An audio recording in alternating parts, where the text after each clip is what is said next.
This is a tale from a land of warm sands and shining towers. The kingdom glowed with color, gold, and laughter.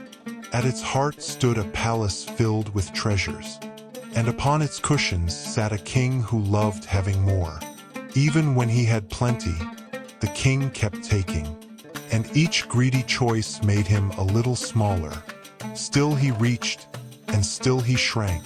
Soon the palace felt too big, and the king felt very small. Once more, riches were placed before him. This time, the king stopped and chose to give instead. As he shared, the magic changed him, and the king discovered that the more he gave, the greater he became.